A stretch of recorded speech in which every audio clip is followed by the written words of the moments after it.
No problem.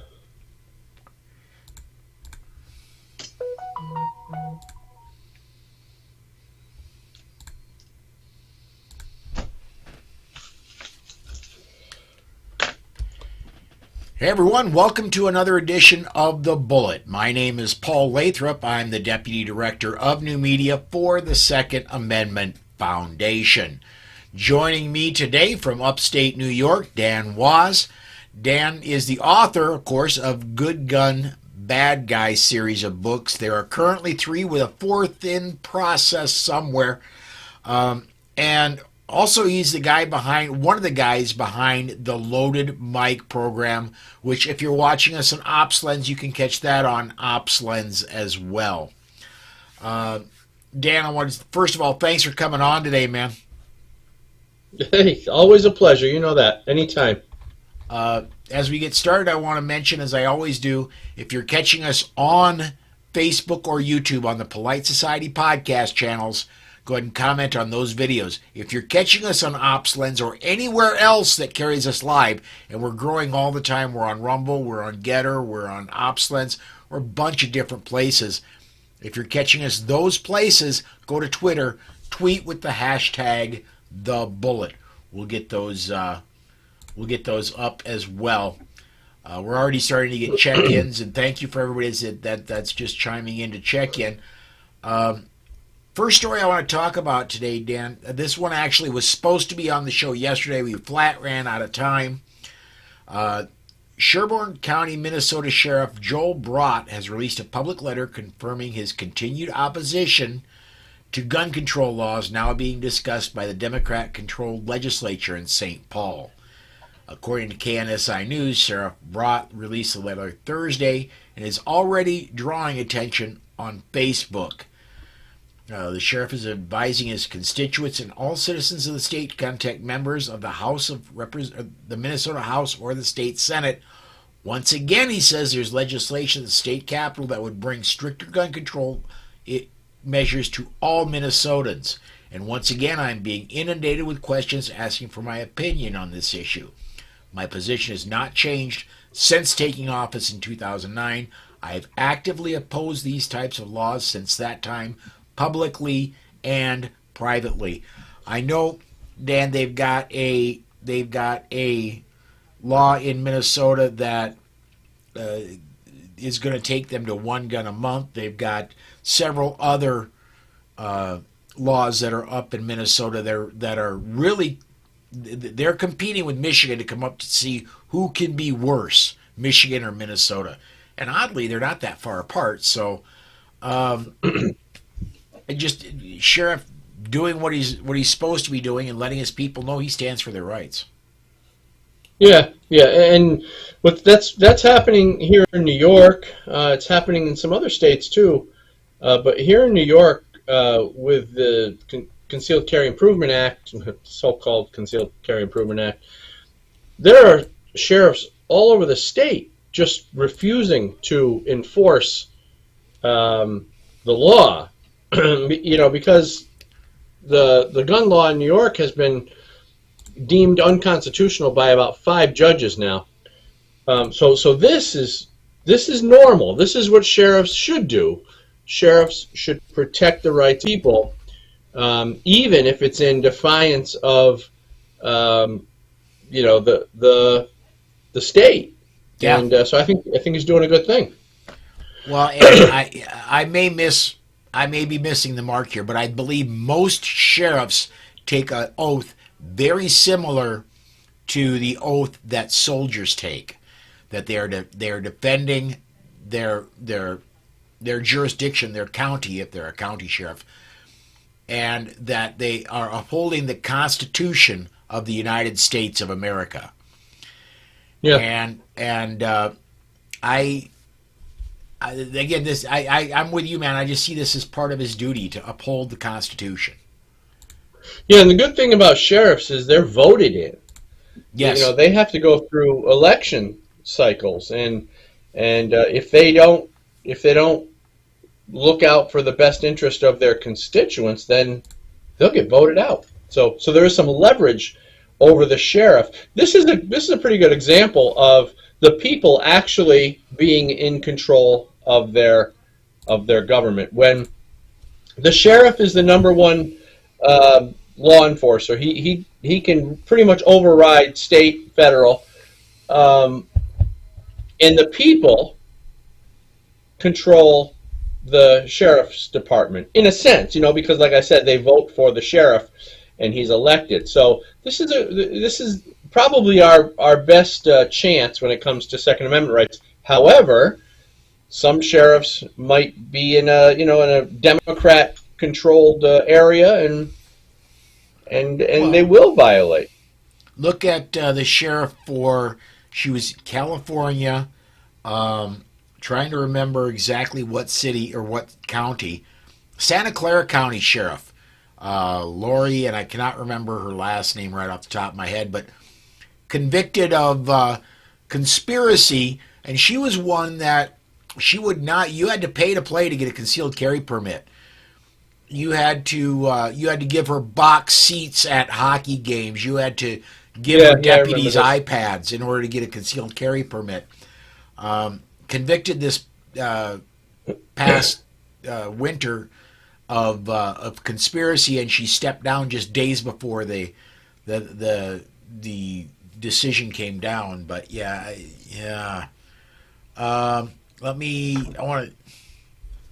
We got a comment coming in, and my take says more volume would be great for these old ears. Too much gunfire and rock and roll. I hear you, man. My volume that I see, I don't ever hear myself. I hear Dan, but I don't hear me.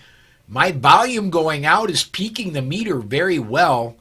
And Dan's volume sounds and looks good to me. He's peaking the meter pretty well too. I don't know why today would be any different than other days. If anybody else is having problems hearing us, let me know. I'll try boosting the volume a little bit.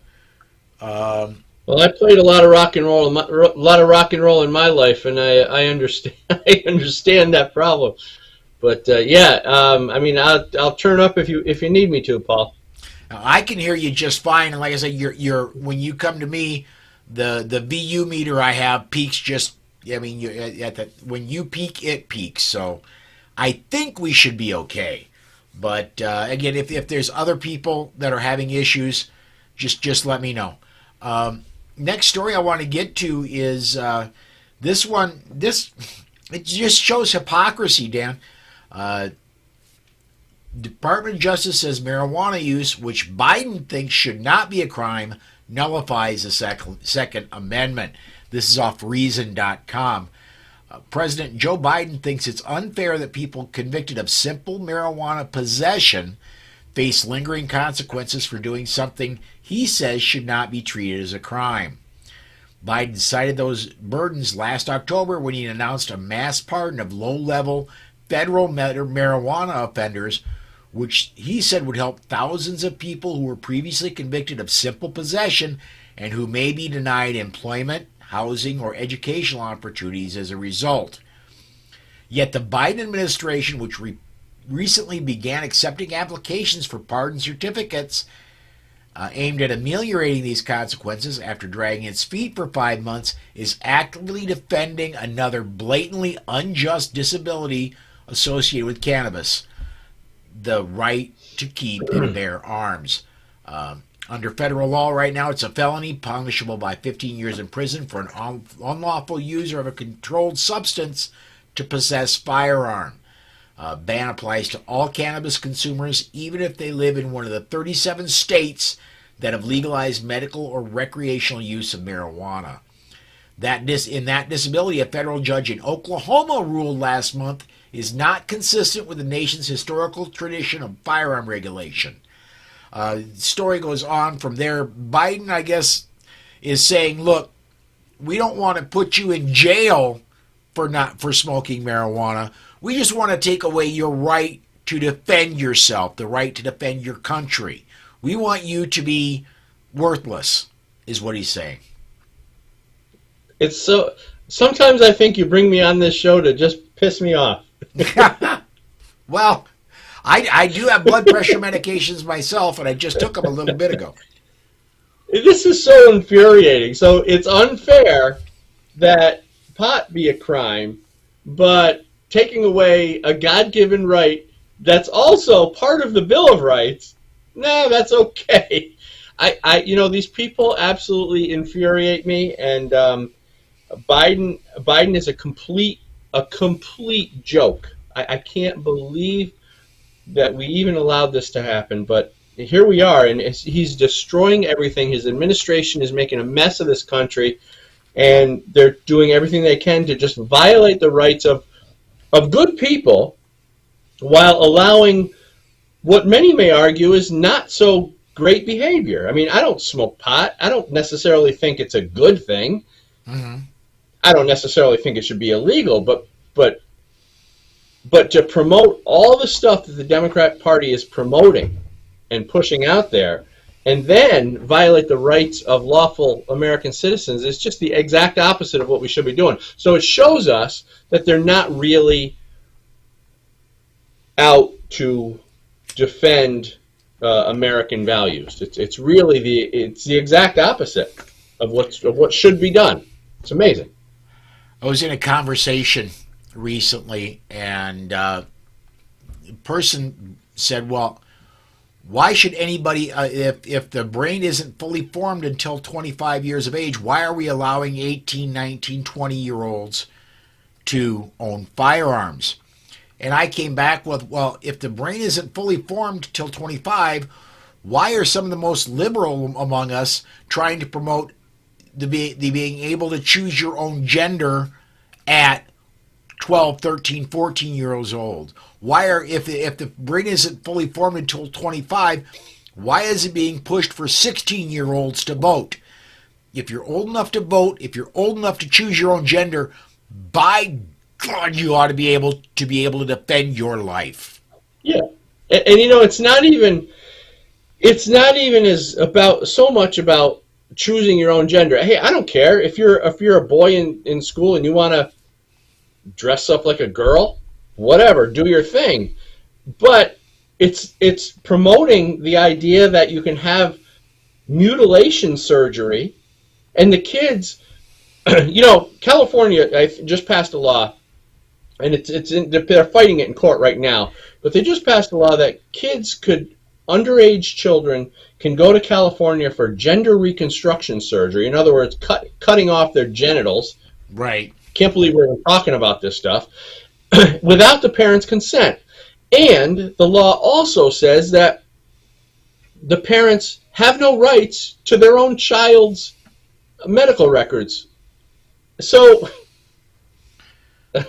yeah. So it said, wear a dress, carry a purse. I don't care what the hell you do. That's fine, and you could be a great person. But it's promoting this gender surgery for children. Yeah. Have we gone insane? Yeah. I know we're supposed to be talking about guns, but this stuff really gets under my skin. I can't, anyway. Yeah, and I'm the one that took us there. Let me get a couple comments in here quick. George Geller says lots of people with marijuana convictions plea bargain down from more serious accusations. Yeah. And that is the case. That is the case. I would like to say though that if they're so dangerous, if it's what they did is so bad, then why are you? I mean, if they have the ability to convict them for the more serious ones, do that. Otherwise, let them, if they're safe enough to be in amongst the regular public, they ought to be safe enough to be able to be trusted with a firearm as well. Right. If they're not in jail, then they're obviously not a danger to society, right? I mean, theoretically speaking, if you're not in jail, you're not a risk to society. If you were a risk to society, why would you be out and walk in the streets? But here's the thing, and George makes a great point. In New York, so-called Governor Hochul released all these prisoners from Rikers Island, like 200 of them, when she first got into office. And the argument from the liberals was, well, they're low-level crimes like drug possession and things like that. Yeah, they may have been, but they were plead down from sometimes violent crimes. So you go ahead, Paul. I see you want to say something. I wonder what the recidivism rate of those 200 she released was. How many are back behind bars or made at least a brief trip back behind bars after she released them?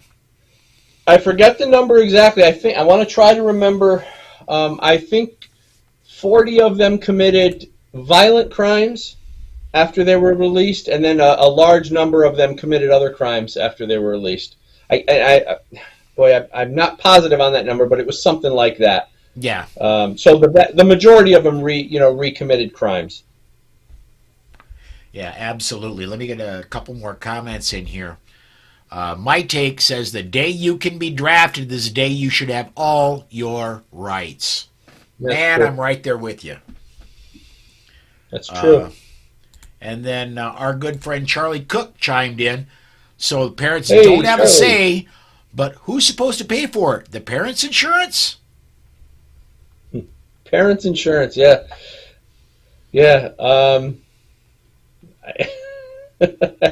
I don't know. They don't have a say exactly. It's just it's unbelievable that the Democrats are literally trying to split the children from the parents. There's a strategy there, and every chance they get, they're trying to do that. On my show, The Loaded Mic, next week we're going to talk about this with one of these trans activists, people who was basically saying, giving messages to kids on Instagram and TikTok and stuff, saying, messages just for the kids, saying that trans people are good people and come see us and all this stuff, and your parents are all wrong and your parents are liars and all this nonsense.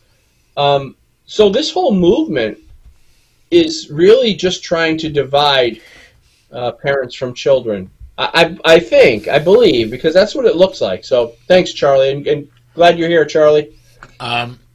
You and I both know people in the Second Amendment activism realm who are transgender, and they're some of our most reliable people. If I need help in almost anything, I can reach out to Gina Roberts. Man, she's right there. Aaron Paulette is another one I can think of that is very strong voice for pro Second Amendment rights. And Paul, that's why this is such a difficult conversation for me, because I totally agree with you. The people involved in our Second Amendment circles who are trans are fantastic people. Yes. It's the twisted ideology from the political left that's trying to infiltrate our children to do just weird stuff and break away from the parents. That's the stuff I have a problem with. It's not, like drag queen story hour in kindergarten is wrong. I don't know how else to say it.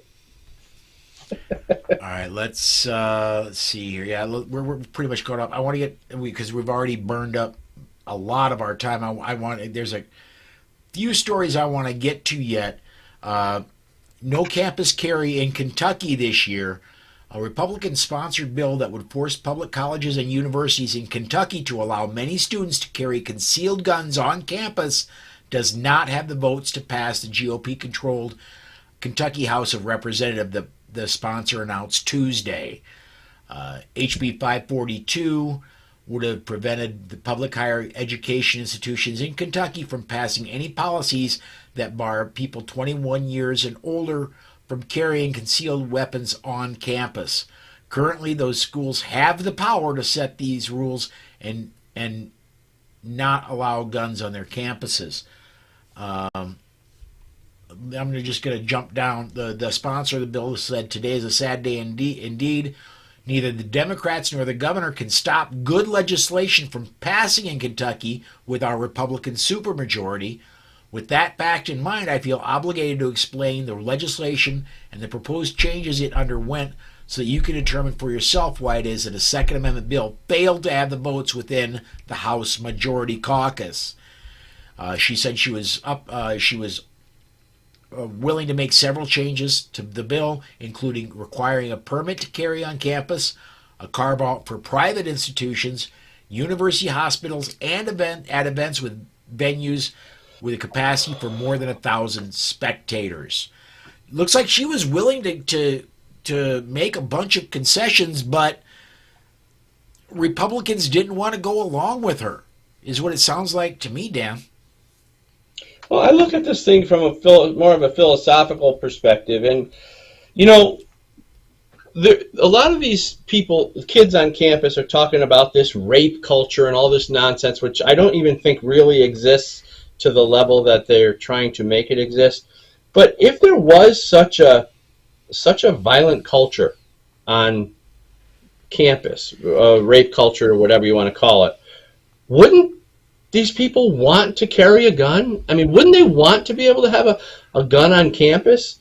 These young women who are, living in these dorms and stuff, I know if my daughter was there, I'd want her to have some way of protecting herself. Yeah, absolutely. There's nothing that stops crime faster than an armed victim. And even, how do I put this? Let me change what I just said. There's nothing that stops crime faster than a victim that fights back. The more effective tools they have to fight with, the faster the crime stops. If you don't have a gun, even just physically fighting will generally stop most crime. But the more effective the tool you have to stop the crime, the more effective tool you have to incapacitate the person attacking you, the faster it stops. You would think if these places were so bad, you would want the kids to have the ability to defend themselves. Yeah, but the kids are being, on college campuses, the kids are being indoctrinated to be anti-gun, yet they're also being conditioned to believe that there's a rape culture. So there's these conflicting beliefs. If there's a rape culture, then protect yourself. Well, we can't protect ourselves because we're anti-gun and guns are bad. It's got to be very tiring to try to do those mental gymnastics every day if you're a Democrat. I don't know how they do it. We're coming down towards the bottom of the hour. I want to get one more story in, and I've been looking forward to getting to this story all day long. So I'm going to skip down a bit on you, Dan. This is the one we talked about as we were getting ready to go. Yeah. This is off NWITimes.com. Judge shoots down Second Amendment challenge to gun charge. A Chicago man cannot use the Second Amendment to avoid facing trial on a charge of violating a federal firearm law. U.S. District Court Judge Philip P. Simon has denied a 27-year-old Hamadullah Tribble's demand to toss out a criminal charge pending against him since last year.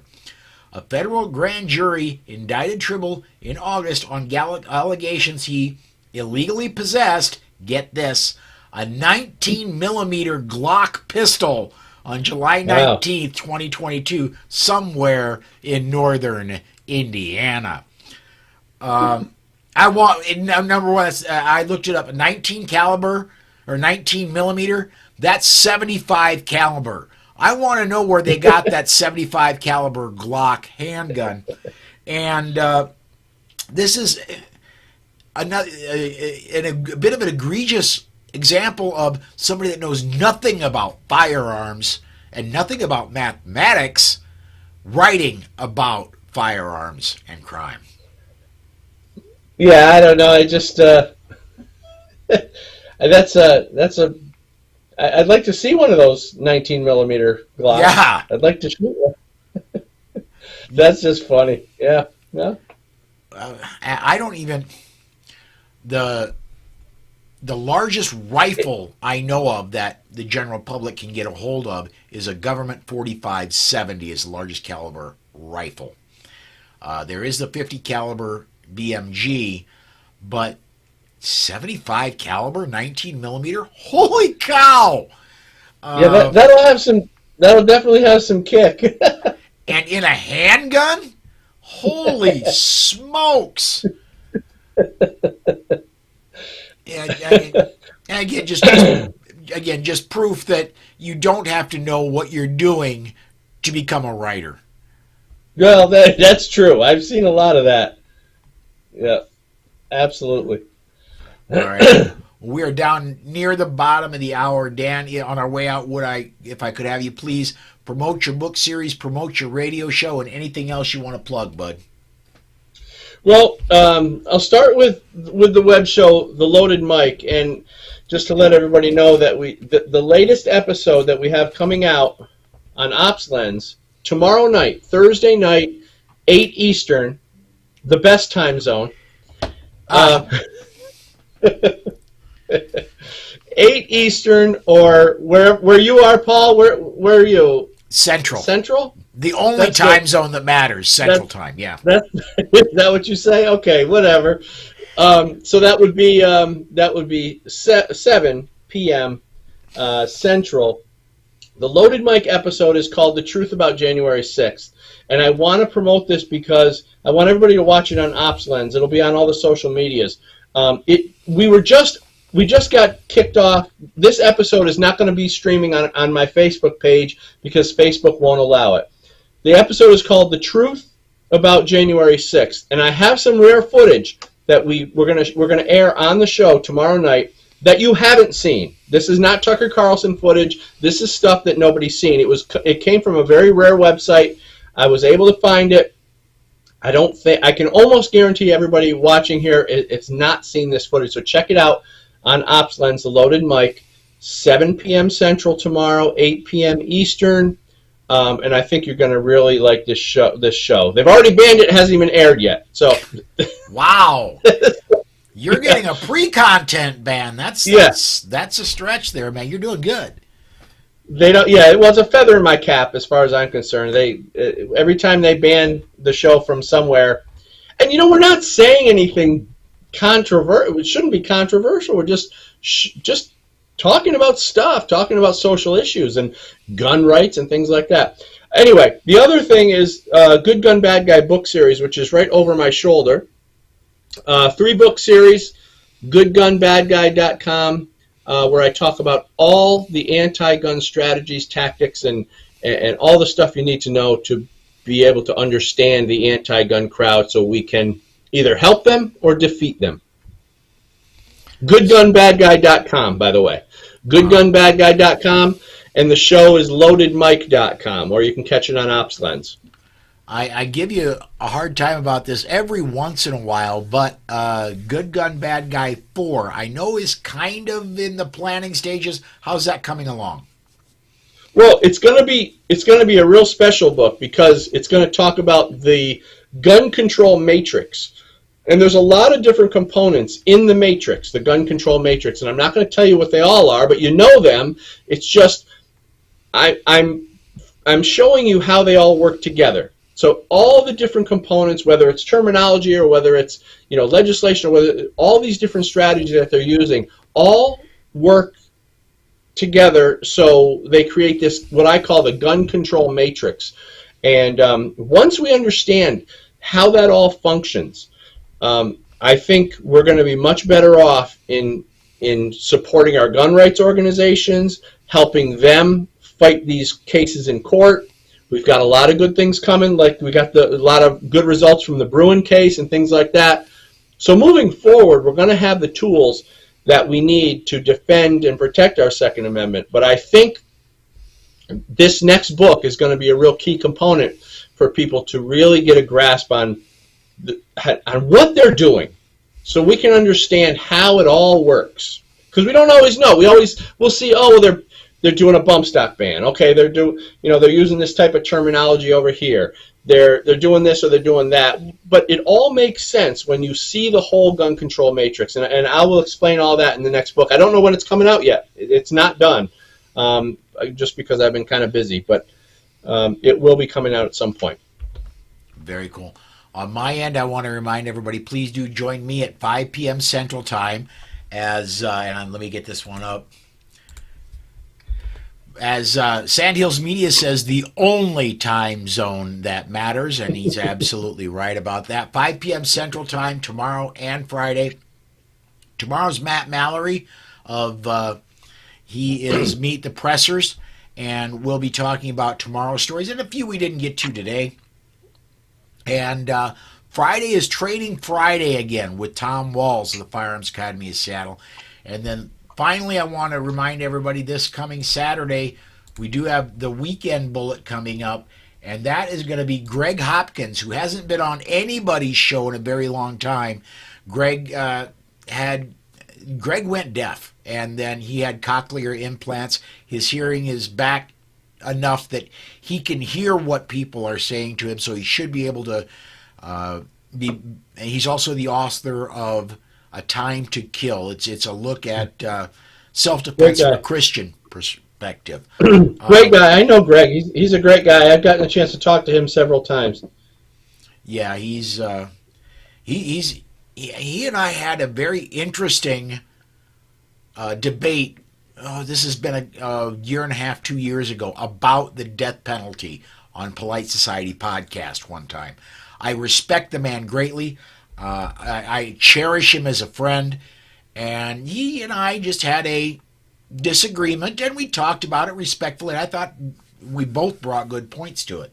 So, but he's coming up on Saturday. Mike Piwowarski will be joining him, and Rob Morse will be the third on this coming Saturday's show at 12 noon Central Time. So that's going to do it for us today.